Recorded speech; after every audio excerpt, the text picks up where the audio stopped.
We go now to former Republican Congressman Trey Gowdy. He used to lead the main investigative committee in the House of Representatives, and he joins us this morning from Greenville, South Carolina. Good to have you back on Face the Nation. Yes, ma'am. Thank you. You told me earlier that you had agreed to work for the White House earlier this month as outside counsel for the president on the impeachment proceeding, but you didn't. And that's because, as you describe it, a restriction on former members of Congress in terms of communicating with an intent to influence for about a year after leaving office. So Yes, ma'am. when that year ends, will you be joining the White House fight? I have no idea. I don't represent the president as of today. I don't know what, if anything, will exist in January. It may be over. My sense is the president needs folks that can represent him now before the House, the Senate, and indirectly through television shows and print media. For 1 year, I can't talk to the House or Senate, and my reading of that statute, and it's a restrictive reading, I'll grant you, but my reading is I can't even communicate indirectly on behalf of a person with the intent to persuade. So I could not come on your show and give advice to House Republicans or House Democrats on how they ought to run their investigation if I were working for the president. So I don't even know if I'm going to be alive in January. If Dallas doesn't start playing better, I won't be alive in January. So I don't know who I'll be representing. Well, it surprised a lot of people to hear you'd be thinking of coming back to Washington. You used to tell us on Face the Nation you were so sick and tired of politics here and you wanted to go back home. And you were going to dive into one of the most divisive, vitriolic arguments that could be had.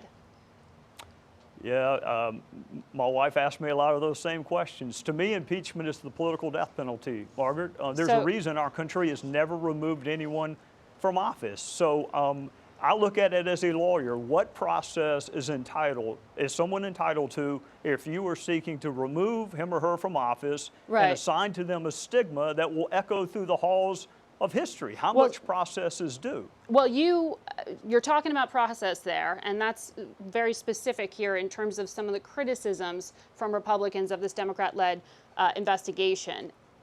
You said to me on this program in April in 2018 the following.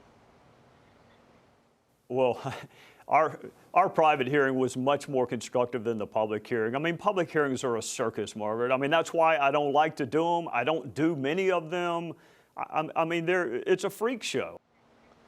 Do you still believe that? 100%.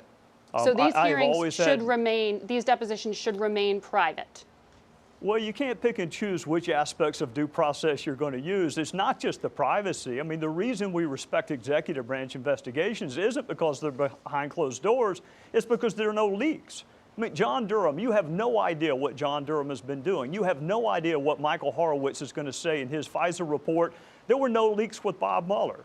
You contrast that with the fact that Adam Schiff has had more press conferences this weekend than those three men have had in their lives. He uses an opening statement to give a parody. He lies about a whistleblower. So, yes, I prefer executive branch investigations because they're fact-centric, because you wait until the end to draw conclusions, and because there are no leaks. So I do understand the Republican frustration with the current investigation. My bias has always been towards investigations that wait until the end before they share their conclusions. It's just not fair to do it on an hour-by-hour basis. One other point, Margaret, there's a reason in courtrooms the judge tells the jury, you can't even begin to make up your mind until the last witness has testified and the last piece of evidence has been introduced. I mean, well, if it's good enough for the justice system, why should it not also be good enough for the political system?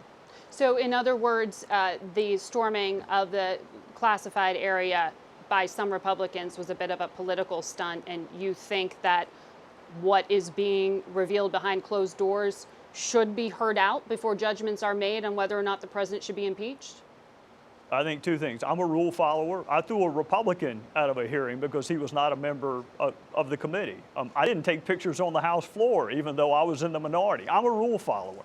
So I think if you're going to have private investigations with unlimited time for questioning and cross-examining witnesses, that's a good thing. What's not a good thing is to have selective leaks where you pick one sentence out of an 8-hour deposition, run to a bank of microphones, and try to prejudice the outcome of an investigation. Again, Horowitz doesn't do it, Durham doesn't do it, Mueller didn't do it. All three of those investigations we have respect for. You're talking about Justice Department investigations versus the political process of impeachment.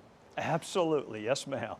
But when it comes to the political process here with impeachment and those depositions behind closed doors, and about 47 Republicans are permitted to be in there for those depositions alongside Democrats, who are the majority, of course. We heard something this week that was viewed as pretty significant from Bill Taylor, the top U.S. diplomat in Ukraine.